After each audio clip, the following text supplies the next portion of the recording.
and Douglas Hogg had been compromised. So this obviously shows further incompetence all round, especially by a senior minister. You would have thought better of, especially in context to potentially provoking action against a solicitor. Were Catholics targeted by the Northern Ireland Police more than Protestants? The answer to that is yes. In a damning section of Sir John's report, he actually accuses the RUC of not treating Catholics thought to be at risk on the same par with Protestants, saying, quote, nationalists were known to be targeted, but were not properly warned or protected. And then he goes on to say that the community were not dealt with in equal measure.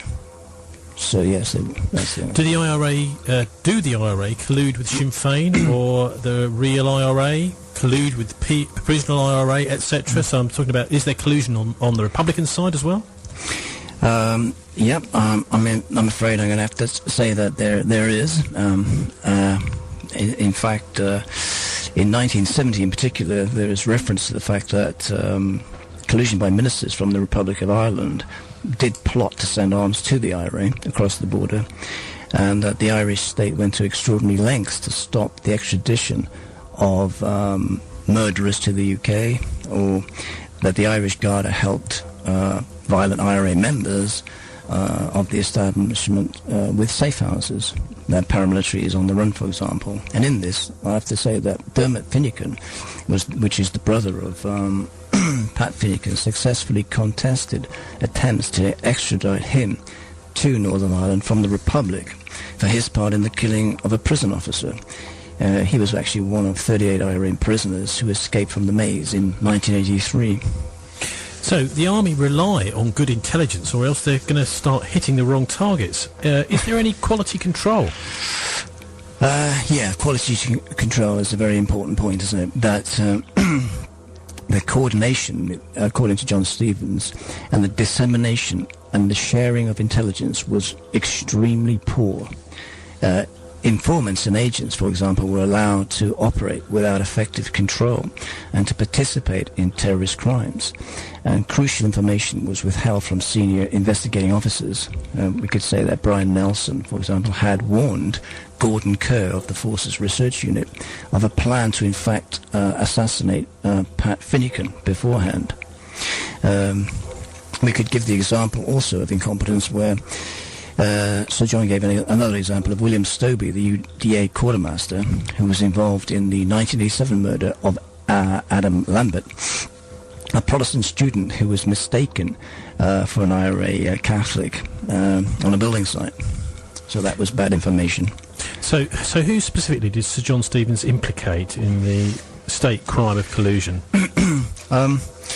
Sir John specifically points the finger at the Royal Ulster Constabulary Special Branch, and in particular at the British Military Force Research Unit, a branch of the Army Intelligence, which he suspected had become particularly involved in more lethal illegalities.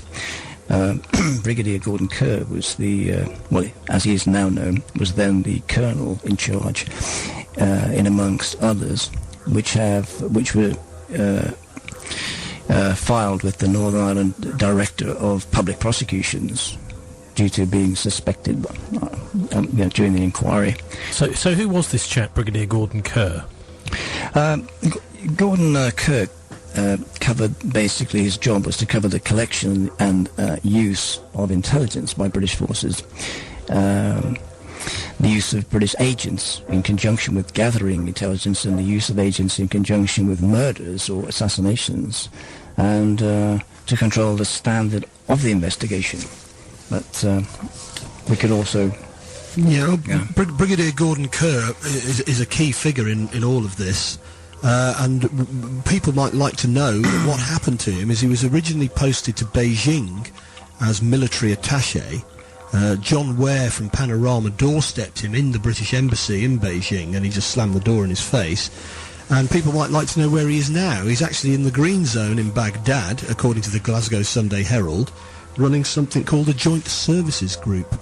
So, far from being punished, he was promoted to brigadier, and he's now running something on behalf of the British taxpayer in Iraq. So the Joint Services Group, do you think this is another one of those sort of weird names that doesn't really mean anything, a bit like the Force Research Unit? Indeed, indeed, and therefore you've got no idea what that actually does from the name. I suppose they can't really call it the Terrorist Liaison Brigade or something, can they?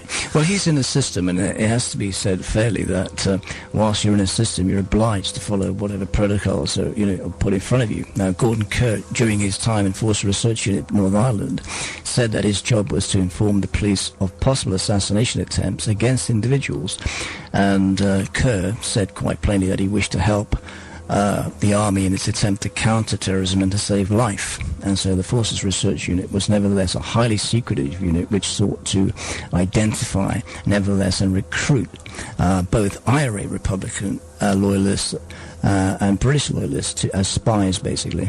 So John Stevens had all sorts of problems during this inquiry. How was he obstructed?